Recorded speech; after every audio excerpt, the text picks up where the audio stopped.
हरे कृष्णा। आप सबको अपूर्व गोपिका का दंडवत प्रणाम। एकादशी। आज मैं आपको एकादशी के व्रत का महात्म्य सुनाऊंगी कथा के रूप में कि ये कितना पावरफुल है। तो चलिए चलते हैं कथा की ओर। सूर्यवंशी कुल में एक राजा हुए, राजा रुक्मांगद। और उनका राज्य तो बहुत ही सुचारू रूप से चल रहा था। उन्हें बागबानी का भी बहुत शौक था, बगीचों और फूलों का बहुत शौक था। उनका एक बहुत ही खूबसूरत बगीचा था जहाँ कुछ खास तरह के फूल खिलते थे, और फूल भी ऐसे दुर्लभ जिनकी खुशबू स्वर्ग लोक तक जाती थी।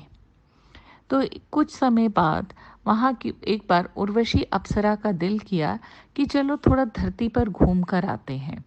तो जैसे ही वो और उनकी सखियां धरती पर उतरी और चलने लगी, तो ये फूलों की खुशबू को उन्होंने महसूस किया, और वो उसको ढूंढती ढूंढती राजा के बगीचे में आ गई। फूल देखकर वो सब बहुत खुश हुई। उन लोगों ने कुछ फूल तोड़े और स्वर्गलोक वापस चली गईं। अगले दिन उनका मन दोबारा से उन फूलों को लाने का हुआ। फिर वो आईं और फूल तोड़ के चली गईं। अब तो ये सिलसिला चल ही पड़ा कि वो जब आती धरती पे और फूल तोड़कर चली जाती। तो बाग का माली बहुत परेशान हो गया। वो सोचने लगा कि रात को तो मैं कलियां खिली देखता हूँ यहाँ पे, और सोचता हूँ सुबह तक ये फूल बन जाएंगे तो माला बना के राजा को भेंट करने जाऊंगा। तो ये कलियां जाती कहाँ है, फूल कौन तोड़ता है। ऐसे ही सोचते सोचते उसने राजा से बात करना बेहतर समझा। राजा बहुत ही नेक, दयालु और सात्विक इंसान थे।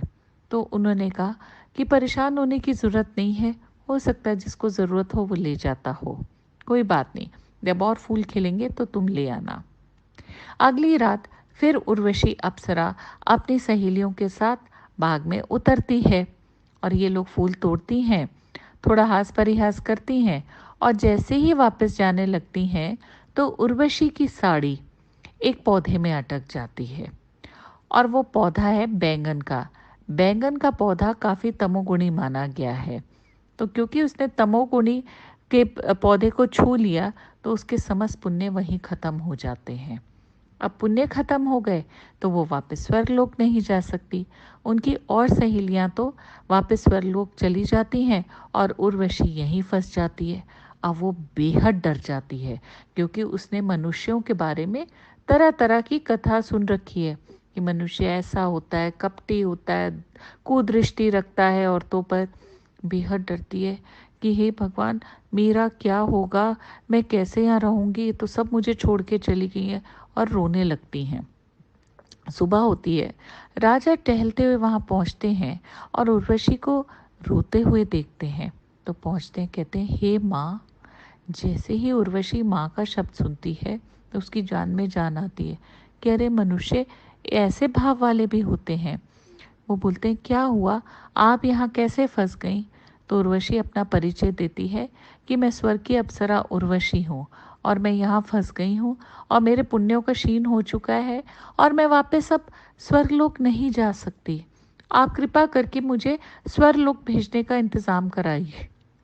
तो राजा मुस्कुराते हैं और कहते हैं, अरे, अगर स्वर्ग का रास्ता मुझे पता होता तो मैं ही ना चला जाता।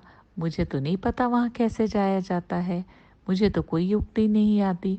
तो उर्वशी कहती है एक युक्ति है। तो बोलते हैं हाँ बताइए। कि अगर किसी ने कल कल एकादशी थी, एकादशी का उपवास रखा है, तो उसके पुण्य के सहारे मैं वापस स्वर्गलोक जा सकती हूँ। तो राजा बड़े हैरान होते हैं, कहते एकादशी, ये एकादशी क्या होती है। उन्होंने कभी सुना ही नहीं था, और ये किस द्वादशी की आप बात कर रही हैं। तो ये बहुत सोचती हैं, फिर कहती हैं आप ऐसा कीजिए, आप अपने नगर में ढिंढोरा पिटवा दीजिए कि कल अगर किसी ने किसी कारणवश कुछ भी नहीं खाया है, खाली पेट रहा है, तो वो यहाँ आ जाए। राजा कहते हैं ठीक है। तो वो अपने सैनिक और दूत जगह जगह भेज देते हैं, पर कोई भी ऐसा व्यक्ति नहीं मिलता। अभी राजा के सैनिक निराश होकर वापस जाने ही लगते हैं, तो देखते हैं एक बनिया की दुकान के बाहर एक औरत रो रही है। वो उससे पूछते हैं कि क्या हुआ। तो बोलते कल मेरे से इसकी दुकान पे कुछ सामान टूट गया था और इसने मेरा अन्न जल बंद कर रखा। कल से मैंने कुछ नहीं खाया है, इसलिए रो रही हूँ। इसको आप बोलिए कि मेरे को कुछ अन्न जल दे। गलती किससे नहीं होती। तो राजा के सैनिकों के मानो जान में जान आती है। वो कहते हैं, बिल्कुल, हम तुम्हें राजमहल ले चलते हैं, वहाँ बढ़िया से बढ़िया भोजन कराएंगे। आप हमारे साथ चलिए, हमें आप ही की तलाश थी। वो महिला पहुंचती है और उर्वशी उनसे पूछती है, क्या आपने कल कुछ भी नहीं खाया? कह रही, नहीं, ना मैंने कुछ खाया ना मैंने पिया।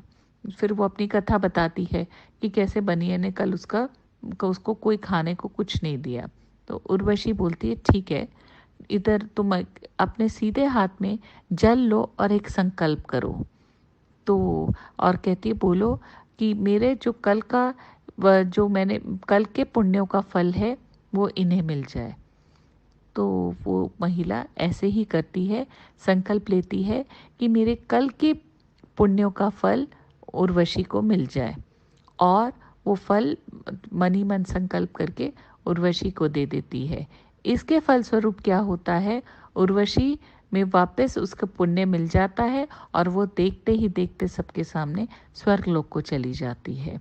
और इस तरह राजा को भी एकादशी का फल का महत्व मिलता है। तो देखिए दोस्तों, किसी अनजाने में भी किया हुआ एकादशी का फल कहाँ से कहाँ उर्वशी को ले गया। और जब हम पूरी तरह समझ के विधिवत और इस प्रभु की प्रसन्नता के लिए व्रत करेंगे तो क्या नहीं हो सकता।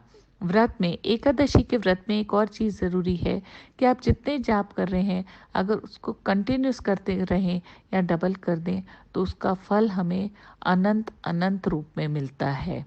तो इसलिए एकादशी के दिन जपते रहिए और खुश रहिए।